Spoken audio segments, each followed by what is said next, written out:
Hi, we've looked at how we can use loops to iterate through items in a list.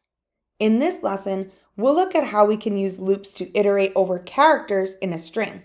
Let's go. We know that our string variables can be broken down into letters, with each letter having its own index value. Because of this, we can iterate through the characters using loops. One way we can do this is by looping directly over each character in a string. We would write for character in variable name, and the commands indented inside would be repeated for each character in the string. We can also use the variable character inside our commands to do different things with each character we reference. Another way we can iterate through the string is by using the range keyword and accessing items using I for the index value. If we want to use this type of loop structure, it is important to remember that we want to use the length of the string as the value inside the range keyword.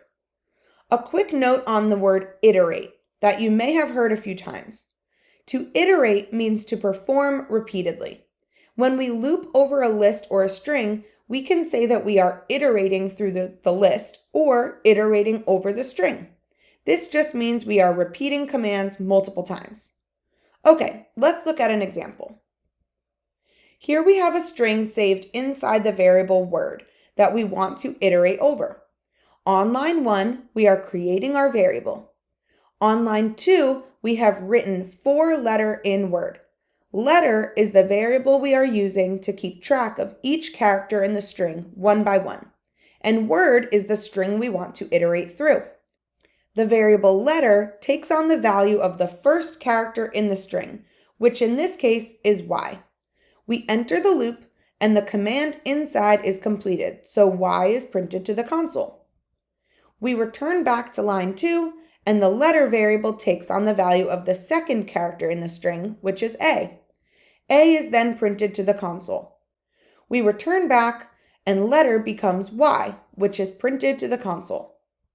This process repeats with letter holding the value of the exclamation point and printing it to the console.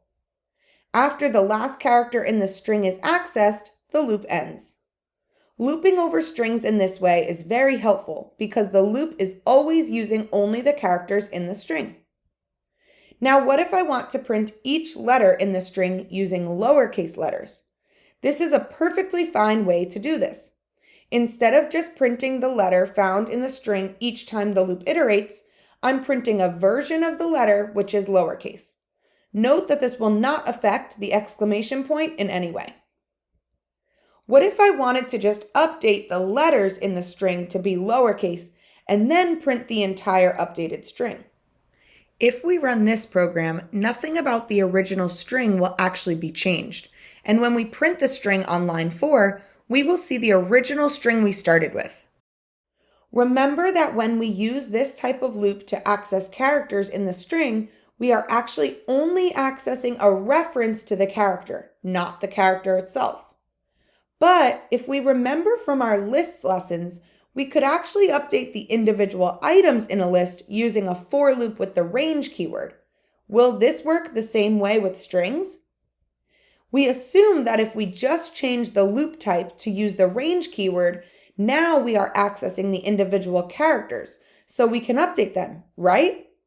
Actually, this won't work either with strings, and we will get a type error because, remember, we cannot change one piece of a string the way we can with lists. So is there really no way to make this happen? We have 2 workarounds that can be used to create this functionality. In the first workaround, we can just create another variable that we will add characters to as we iterate through the original string. In this case, we have an empty string new word that we are adding lowercase versions of each letter to as we access them. We then print the value of the new word variable. The second option we have is to change the word string variable into a list of letters by using the list function. If we do this, we now have a list of single letter items, and each of these individual letter items can be changed in the list. When we are ready to print the full string, we can use the join method to add the letters together into one string.